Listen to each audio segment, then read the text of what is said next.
Hey there, Captain Whatbeard here, and today we're going to be talking about bloatware.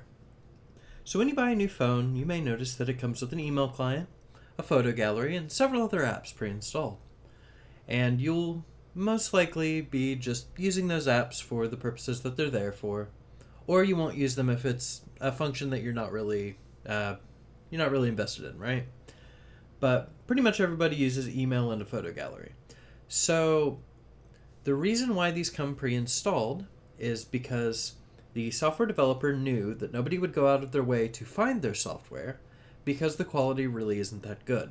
So what they'll do is they'll reach out to the manufacturers and they'll say, hey, why don't you go ahead and put this on the device, and then we will give you a percentage of the sales that we get from it, or, they'll make some kind of a deal to convince the manufacturers to do it. So as a result, then you have this software pre-installed on your device. It's quote-unquote free, but the manufacturer may have even paid a little bit to put that on the device, and as a result, they might charge you a little bit more for it. But anyway, so you get this quote-unquote free software pre-installed on your device, and you use it, and it might collect some of your data, or it might not. And it'll work good enough in most cases, but it's nothing that you'll be super enthusiastic about. And if it wasn't there, you wouldn't go out of your way to look for it. Now, in most cases, we'll go ahead and just accept that, right? We'll just use the software because it's there, and it's more convenient than doing research into what software is better and going in and installing it. That's a lot of work. On certain things that we use a lot, though, we don't compromise on it, right? There aren't that many people who go ahead and just use Internet Explorer or Edge or whatever Microsoft wants to call their garbage bloatware browser. Generally speaking, the first thing people do once they get everything the way they like it on their operating system is they go to Google and install Chrome, or they go install Firefox or Brave browser, which is what I use. But because of how much we use the internet in our day-to-day lives, we don't tend to settle in that regard. But what is the difference there, right? The main one is how much we use the thing. So why do we use Windows? Because Windows, by this very definition, is bloatware. They've reached out to manufacturers, and they've convinced these manufacturers to ship Windows on your device, so it feels free to you. And it may or may not collect your personal data, right? And, it comes with a lot of things that's made by Microsoft that they make quite a bit of money off of. You get a free trial of Office 365, but then you need to buy a subscription, right? And since Office 365 is already there, you probably will. Quite a few people do. So that way Microsoft gets money off of you. And you already get used to using their software, so they keep getting money out of you over and over again. And, you're used to using Windows, so you'll pay them to get more Windows when it's time for new Windows to come out, right? This is just what people have gotten used to, even though your operating system, you, naturally use it more than your internet browser. So why do we settle? Well, for one, when we were in school, it's what we were using, because of the fact that Microsoft also reached out to schools and gave them really good deals to where they didn't have to pay quite as much to get Windows. I mean, there are free alternatives available that the schools could have chosen instead, but, Microsoft has their incentives for it. So they get children using their software early on, and then people are used to it, and it's just more convenient to stick with Windows. And, it runs good enough.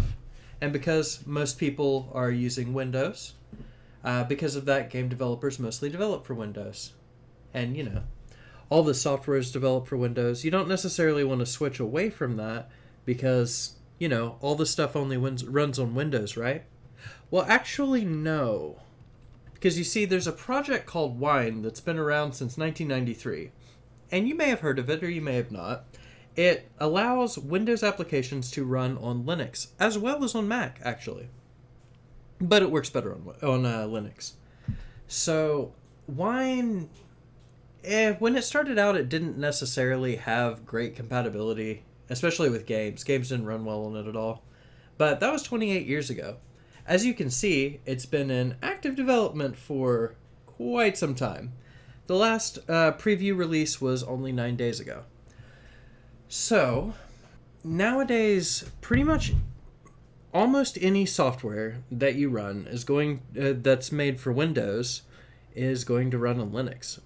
and quite a bit of it's going to run on Mac. Mac doesn't have quite as good compatibility, but that's fine. There are a couple exceptions, right? Right now, games that use kernel-level anti-cheat don't work because of the fact that the anti-cheat detects wine, and they're like, wait a minute, this isn't actually Windows, and then they assume that you're a cheater. But Valve is currently working out to the developers of these kernel-level anti-cheats, and they have convinced them to roll out official support for wine. So all of those games are going to be working on Linux by the end of the year. And I've been using Linux exclusively for about 2 years. I have hardly run into any trouble at all. Pretty much anything works with Steam other than these games that use easy anti-cheat. And if it's not on Steam, you can still just use Wine with it in most cases. Even things that use these kernel-level anti-cheats, you can just kind of get around the anti-cheat.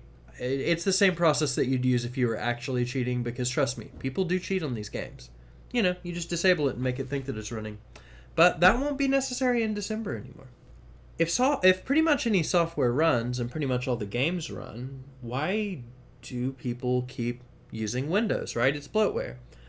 Well, there are still some other myths about Linux, and I'll be dispelling them in an upcoming video very soon. And if you are interested, be sure to like and subscribe and hit that notification bell so you get notified when the next video drops.